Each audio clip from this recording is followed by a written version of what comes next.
really. Yung mga par, kamusta? Ang mga banat kay Canelo Alvarez at Terence Crawford delikado sa laban. Pero bagong lahat mga idol, suportahan nyo naman ang ating channel. Maraming salamat po.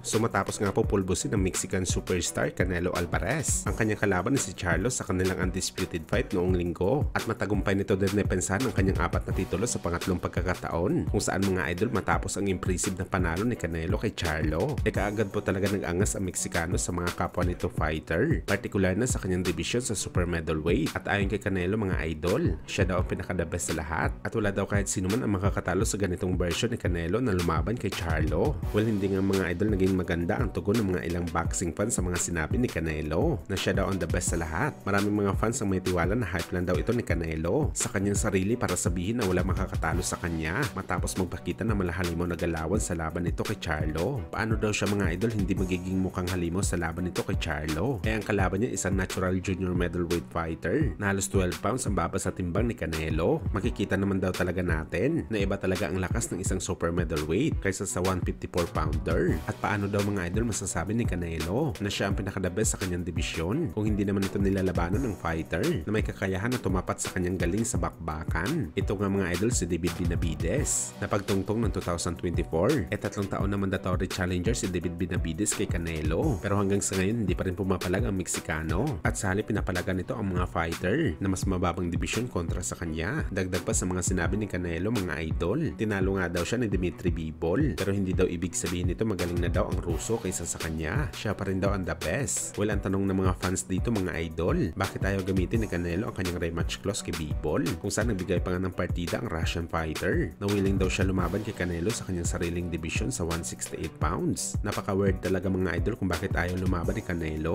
Sa gayon malaki naman ang kanyang tiwala sa kanyang sarili na wala makakatalo sa kanya sa bakbakan, na malamang mga idol kasama na ang pangalan ni Bivol at Benavidez sa kanyang mga sinabi. Kaya hindi na talaga tayo nagugulat mga idol na mas pinipili ng Mexican legend at dating 4 division world champion Eric Morales si Manny Pacquiao over sa kanyang kababayan si Canelo bilang isang magandang ehemplo sa pagiging tunay na warrior sa bakbakan. Ayon pa nga sa mga sinabi dati ni Morales mga idol, kung may susundin man daw siya kay Canelo at Pacquiao, mas pipiliin niya daw ang Pinoy legend mga idol dahil wala itong inuurungan na laban sa bakbakan. Naging boxer daw si Pacquiao para ipakita ang kahulugan ng isang fighter. Si Canelo daw naging boxer na mas priority nito ang business sa boxing sports.